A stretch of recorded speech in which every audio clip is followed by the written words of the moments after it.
인구 감소와 공간의 혁명이 없는 것, 한 방에 해결할 수 있는 방법은 있다고 봐요. 그래요? 네. 있어요? 대한민국 사회를 보면은 두 번의 큰 혁명이 있었습니다. 네. 1970년대부터 짓기 시작한 아파트예요. 그게 첫 번째 공간의 혁명입니다. 정주영 씨가 이북에서 내려와서 땅 문서 없어도 큰 부자가 됐잖아요. 90년대 인터넷 기술도 한 번 더 있었어요. 아파트는 빈 호공을 부동산 자산으로 만들었죠. 네. 인터넷 공간도 내가 플러그인만 했을 뿐인데 가상 공간이라는 무한한 공간이 생겼잖아요. 이 좀 개방이 되면은 또 다른 공간의 혁명 같은 변화를 줄 수 있는 주변의 국제적인 컨텍스트를 읽어야지 국토 개발이 바뀌는 거고 공간이 바뀌면은 사회가 바뀌는 거거든요. 네. 대한민국 정치가들 한심하게 생각하는 이유가 국제적인 정세에 대해서 얘기하는 사람들도 없고 비트코인에 대해서 얘기하는 사람들도 없어요. 미국 같은 경우에는 트럼프나 해리스나 다 어떻게든 가상화폐가 자기네들 달러 패권하고 어떻게 연관이 될 것인가 금융의 지도가 바뀌는 걸 얘기를 하잖아요. 국제 정세에 대해서 파악을 하고 현재 우리가 위치가 어딘지를 그런 담론을 계속 얘기를 해야 된다고 봐요. 저는. 저희가 어쨌든 미래의 변화를 한번 얘기해보자라고 네. 이야기를 했잖아요. 근데 가장 크게 영향을 미칠 변화 가운데 어떻게 보면 위기 요인이 저출산, 저출생 이 문제거든요. 어떻게 세상의 모습들이 바뀔까요? 공간적인 측면에서 얘기해볼까요? 뭐 일단은 학생들의 숫자가 줄어들게 되면은 학군에 의해서 부동산 지도가 왔다 갔다 하는 영향력이 줄어들겠죠. 그리고 학교가 교실이 좀 빌 것이고 네. 그러면 이제 그게 학교 건축을 좀 업그레이드 시킬 수 있는 그런 기회도 되기도 하고 아니면은 정말 폐교하는 데가 있다면은 그게 우리 도시에 필요한 다른 공간으로 뭐 공원이나 도서관 같은 것들로 전환되는 그러한 좋은 기회가 될 수도 있을 것 같아요. 그리고 사실은 아이를 낳는다는 것 자체는 라이프 스타일이 그 아이가 성인이 될 때까지 20년 정도는 거의 정해진 루트로 가게 돼 있는데 아이가 출산율이 적어진다는 것은 이제 긍정적인 부분을 바라본다면은 모든 사람들이 다 각기 다른 라이프 스타일을 가지기 쉬워지는 시대가 온 거라고 생각은 해요. 매이지 않으니까. 네. 그래서 훨씬 더 자유롭게 일할 수도 있고 내가 사는 공간도 저만 하더라도 20년 동안 항상 집을 고를 때 학교라는 그러한 요소가 제일 중요한 요소였기 때문에 제가 불편한 뭐 다른 가족들이 불편하더라도 아이를 위해서 항상 위치를 정하잖아요. 그런 데서 자유로워지니까 여러 가지로 이제 도시 공간도 좀 변화가 생길 수도 있겠죠. 그런 안 좋게 생각하시는 그게 인구가 준다라는 게 위기다 그렇게 자꾸 말씀하시는 분의 핵심은 결국에는 뭐 연금 문제라든지 아니면 소비 시장이 축소되는 거라든지 뭐 노동 인구가 줄어든다라든지 이런 얘기를 듣는데 사실 노동 인구 면에서 본다면 오히려 이걸 기회로 삼아서 로봇 개발을 더 박차를 해서 그걸로 노동은 해결할 수 있지 않을까 생각을 해요. 이 노동 인구가 부족한 거를 이민자를 받아가지고 네. 또 하자는 한쪽에서의 축도 있는데 이제 그것도 또 다른 사회적 문제를 일으킬 가능성이 많잖아요. 그래서 아예 오히려 그 단계를 넘어서 빨리 우리나라는 어느 나라보다도 그 인공지능과 로봇을 좀 개발을 해서 노동력 부족에 대한 부분들을 빨리 해소하는 게 더 그 다음 단계로 마치 전화기가 있다가 공중전화가 있다가 카드 공중전화 있다가 핸드폰으로 갔잖아요. 네. 그냥 핸드폰으로 건너뛰는 거죠. 그래서 이민자 받는 거가 만약에 공중전화 박스 설치하는 거가 카드 공중전화라면은 이제 그거 단계를 넘어서서 인공지능과 로봇으로 인해서 생산력을 확보하는 쪽으로 가는 게 낫지 않을까 생각을 하고요. 그리고 뭐 노령화가 되면은 어차피 100살까지 살면은 그럼 그분들이 더 길게 일하게 하면 되잖아요. 연금을 더 늦게 받게 하고 더 노동을 더 재교육을 해가지고 더 다른 시장으로 가게 한다든지. 그리고 이제 가장 또 문제시 삼는 것들이 소비 문제인데 이제 소비 같은 것들도 우리가 이제 자녀들이 없으면 또 다른 데 소비는 또 하게 되니까 네. 그런 거는 잘 유도를 하면은 좋지 않을까. 뭐 여러 가지 봤을 때 뭐 제가 그냥 저도 비전문가로서 옆에서 그냥 건축가로서 말씀드리는 거고 그게 어떤 해결책이 될 거라고 저는 뭐 기대는 안 하는데 저는 대한민국의 큰 전환점은 있어야 된다고는 봅니다. 근데 그게 인구 감소와 공간의 혁명이 없는 것 이런 것들을 한 방에 해결할 수 있는 방법은 있다고 봐요. 그래요? 네. 있어요? 그러니까 우리가 대한민국 사회를 한번 이렇게 쭉 보면은 공간적인 관점에서 보면은 한 두 번의 큰 혁명이 있었습니다. 네. 그게 1970년대부터 짓기 시작한 아파트예요. 아파트의 단점들을 우리가 많이 얘기를 했지만은 아파트가 고밀화돼서 지어졌기 때문에 밀도가 높은 도시 구조를 만들었고 창의적인 환경이 되고 그 앞에 상가가 만들어졌잖아요. 상업으로 돈을 벌 수 있는 공간 구조를 드디어 갖게 된 거예요. 조선시대 때는 5일장을 지냈단 말이에요. 네. 닷새치 상골에 모아야지 한번 장을 봐요. 그 얘기는 내가 장터에 나가서 국밥 장사를 하더라도 다음날 국밥 팔 데가 없는 거죠. 그렇죠. 다시 농사를 지어야 돼요. 그러니까 이 사람들은 농사 짓다가 다시 국밥을 팔러 가면은 내가 먹고 살려면은 국밥으로는 못 먹고 살고 농사 지어야 돼요. 농사를 지어서 돈을 벌 수 있는 방법은 땅 문서를 물려받아야 돼요. 네. 땅 문서 물려받는 사람은 부잣집에 태어나는 수밖에 없어요. 그러니까 부의 대물림이 되는 사회였던 거예요. 조선 500년 역사는. 그러니까 되게 사회 계층 간의 그 이동도 없는 사회였죠. 상업이 발달해야 되는데 상업이 발달하려면 밀도가 높아야 되거든요. 네. 근데 그 밀도를 처음으로 높게 만든 게 대한민국은 아파트를 짓기 시작해서부터예요. 그래서 주변에 물건 사주는 사람이 많아지니까 가게를 해서 먹고 살 수 있게 되는 거죠. 자영업을 할 수 있게 되고 땅 문서가 없는 사람도 내가 장사를 통해서 돈을 벌 수 있는 세상이 되니까 계층 간 이동사다리가 생긴 거예요. 그때 비로소. 그게 첫 번째 공간의 혁명입니다. 그 당시에 제일 돈 많이 버신 분이 누구냐? 도시민에게 필요한 물건인 아파트와 자동차를 만들어야 되는 거죠. 그러니까 정주영 씨가 이북에서 내려와서 땅 문서 없어도 큰 부자가 됐잖아요. 좋은 건 뭐냐면은 내가 이런 기술을 갖고 있고 새로운 소프트웨어를 개발을 하면은 자식한테 땅 문서 아닌 그 냉면 만드는 기술만 전수를 해도 먹고 살 수 있잖아요. 네. 그러니까 그런 사회가 이제 70년대 비로소 만들어지기 시작을 한 거예요. 그런데 그러고 나서 쭉 가면은 문제가 대기업들이 대한민국을 장악을 했죠. 그래서 계층 간 이동 사다리가 없어졌는데 그거를 해결한 거는 인터넷 가상 공간이 나온 다음부터예요. 인터넷 가상 공간이 나오기 시작을 하니까 젊은 친구들이 그 안에 들어가서 IT 벤처 기업을 세우고 네이버나 카카오 같은 기업으로 성장시켰잖아요. 그쵸. 그래서 기술 혁명에 의해서 아파트도 철근 콘크리트와 엘리베이터라는 기술이 만든 주거잖아요. 네. 기술 혁명에 의해서 새로운 공간이 나오면은 그 새로운 공간을 이용해서 돈을 버는 기회가 생깁니다. 70년대 한 번 있었고 90년대 인터넷 기술도 한 번 더 있었어요. 대한민국은 지난 30년 동안에 혁명이 하나도 없어요. 공간 혁명이 지난 30년 동안 없다는 얘기는 계층 간 이동 사다리가 없다는 뜻이에요. 그렇죠. 그러니까 청년과 뭐 지금 사회적 약자 이런 분들이 새로 돈을 벌 기회가 없는 거죠. 왜냐하면 새로운 공간이 없으니까. 그래서 그거를 아직까지도 우리가 3기 신도시, 4기 신도시를 얘기하는 거는 70년대 써먹은 거를 3탕, 4탕 하는 거예요. 여기서 공간이라고 하는 건 꼭 물리적인 공간만 얘기하는 네. 건 아니네요. 네. 그러니까. 온라인 공간에서의 혁명일 수도 있고 오프라인 공간의 혁명일 수도 있고. 근데 이제 이런 것들을 보면은 지금은 이제 AI와 뭐 이런 인터넷이 훨씬 더 메타버스가 훨씬 발달하잖아요. 그렇죠. 네.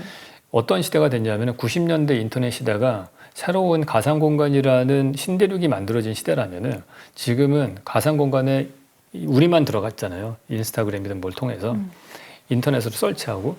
근데 이제 인공지능이 들어서면은 NPC 같은 아바타 같은 애들이 의식을 가진 애들이 들어오기 시작을 하는 거예요. 그러니까 가상 공간이라는 신대륙에 인공지능이라는 이민자가 들어오는 시대인 거예요.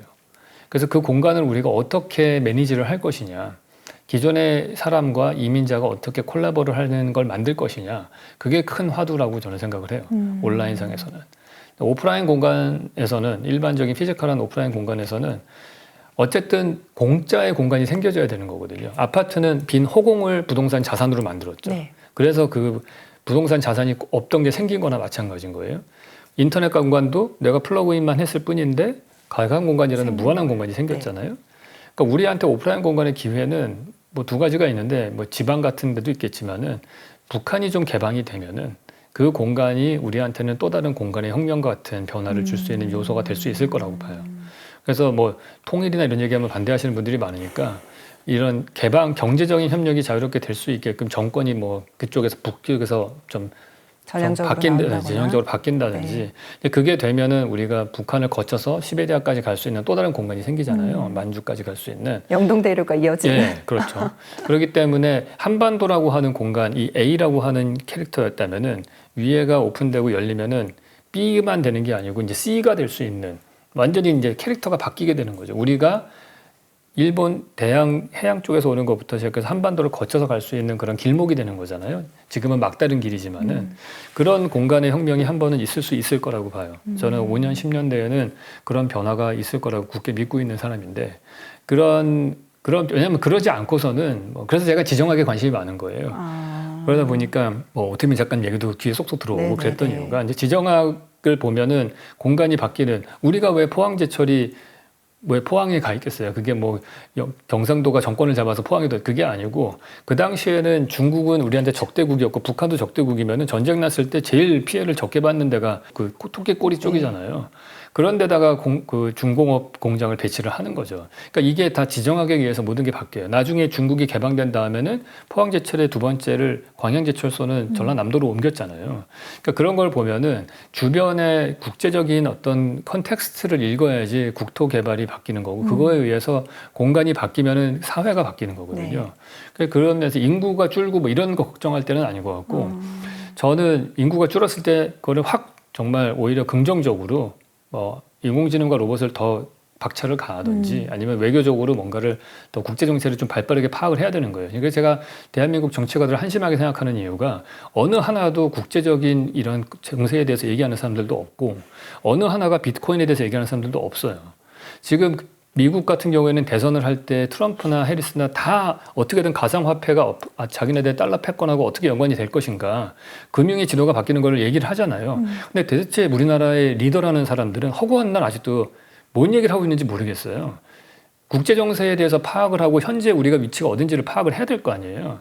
그런 담론을 계속 얘기를 해야 된다고 봐요, 저는. 그러니까 그게 우리 시대에 필요한 관점이 아닐까. 그러니까 나이 드신 분들이 그걸 못하면은 젊은 세대라도 이제 관심을 가져야 된다. 저는 그렇게 생각을 합니다. 그러니까 내가 가상화폐로 돈을 얼마를 투자해서 벌고 부를 이룰 것인가가 아니라 네. 진짜 국제사회가 어떻게 돌아가는지를 보고 가상화폐가 거스를 수 없는 흐름이라고 하면 네. 당연히 그거를 기존으로 전제한 상황에서 미래를 네. 설계해야 된다는 말씀이신 거죠. 네. 근데 교수님이 공간혁명이 있을 거라고 말씀을 하셨는데 거기서 이제 사실 북한 얘기가 나오고 그걸 또 5년에서 10년 나이에 그런 변화가 있을 수 있다라고 말씀하시는 거는 상당히 놀라운데요. 네. 그거는 뭐 저도 전문가는 아니니까.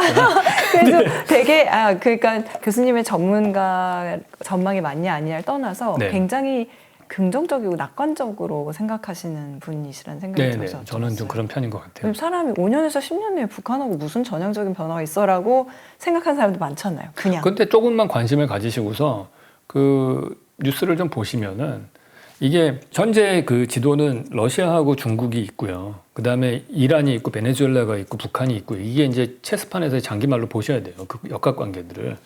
왜냐하면 사우디아라비아하고 이제 이란하고 뭐 약간 좀 관계가 좋고 사우디하고 중국하고 붙고 그러잖아요. 지금 민주당 정권 때. 근데 러시아하고 중국이 지금 전형적인 약간 독재 국가잖아요. 근데 이 사람들이 봤을 때는 제일 친한 친구가 누구겠어요? 독재 국가죠.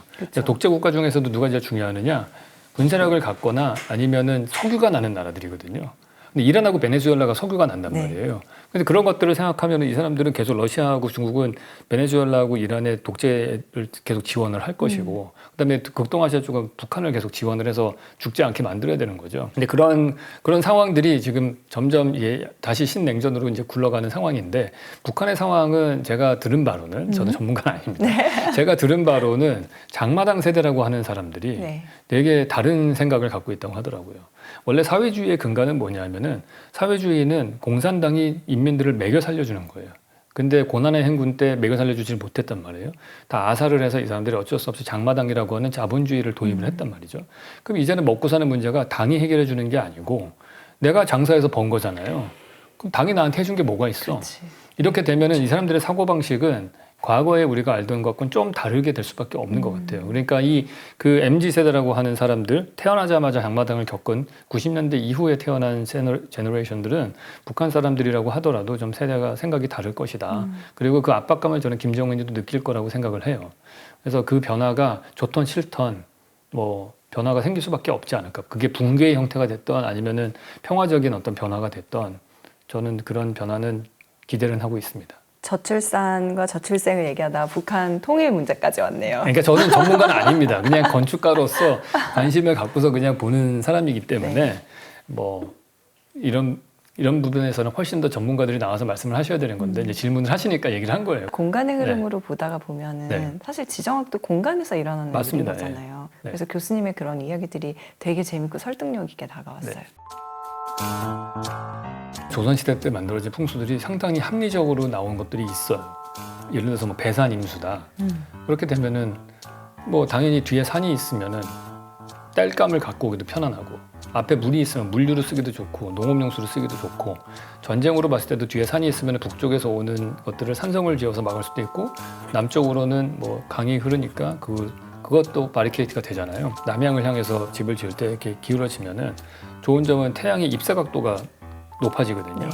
그러면은 단위 면적당 받는 햇빛의 양이 늘어나니까 땅이 빨리 말라요. 대한민국, 그러니까 조선이라고 하는 그 극동아시아는 집중호우가 많이 내리기 때문에 나무로 우리가 건물을 짓는데 지반이 약하거든요.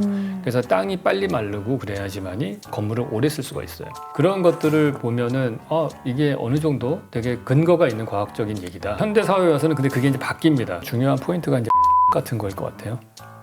앞으로 이제 노령화가 될수록 세운상가 같은 경우 방법은 저는 있다고 봐요. 그 뉴욕의 헐스트 타워 같은 그런 건물이 되는 방법이 있다.